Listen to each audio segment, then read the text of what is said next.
My name is Amogelang Maepa. I am from Mabopane, and I specialize in ceramics because it was my lowest mark in varsity. I thought it was just a way for me to kind of like redeem myself from the horrible mark that I've got. I think it was about like 32% or something. And ever since then, it's just been my focus, ceramics. And I think what I enjoy most about ceramics is how unforgiving it is. You know, you could spend hours and hours on a piece and then just to have it shatter just at the end of everything. So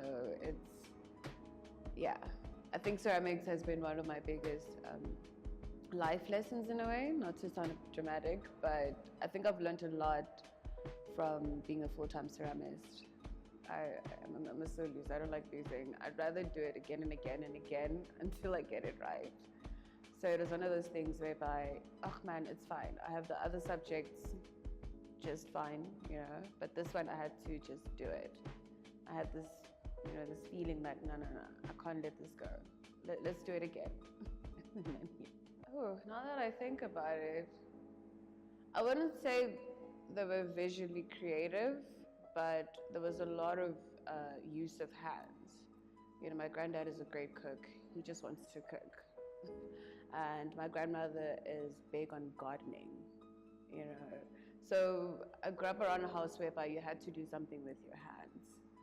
So I would say it stemmed from that.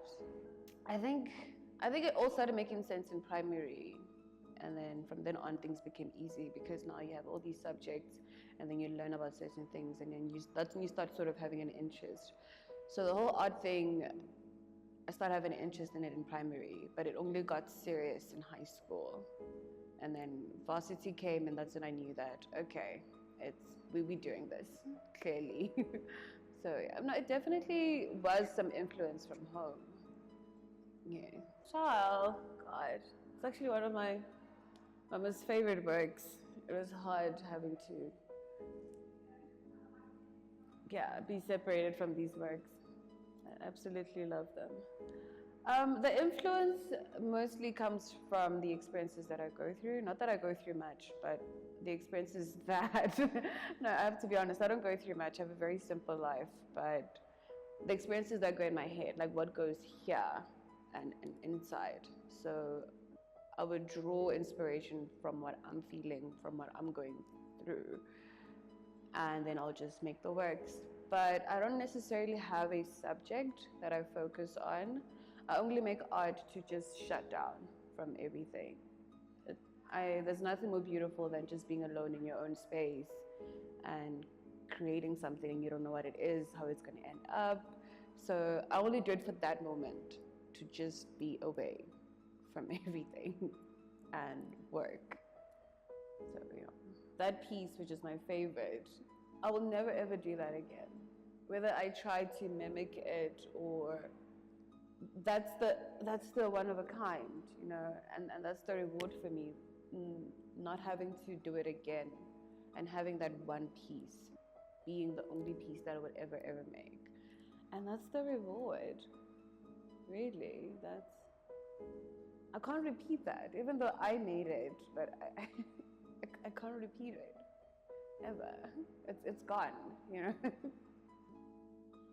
Obviously, there is a lot of some similarities with these ones. I did these works when I was at a residency in KZN, and I wanted to focus on your body cells, like a zoom, like a close-up of a body cell, as you can see with the holes and the layering and stuff, but still also keeping that organic feel that I love to keep in my work. And also I wanted to create movement with the works instead of having a boxed sort of artwork. So I was focusing more on movement and layering so that it doesn't seem so flat. And I really enjoyed making these works. I had no plan, there were no sketches. It was just clay and tools. And after the residency, these are the works that I've made. And these are my best works. I have to say it myself. I every time I see them, I'm just like, yeah, nah, that was a roller coaster. Especially the firing process. None of them actually shattered in the kiln. I was quite happy about that. All of them survived, but yeah. It's all in the poems that I wrote. So each work comes with a poem. So in the poems, that's when you would really understand the feeling and the attachment that I have towards the works. So I would advise that, someone out there just read the poems and then the works would sort of start making sense.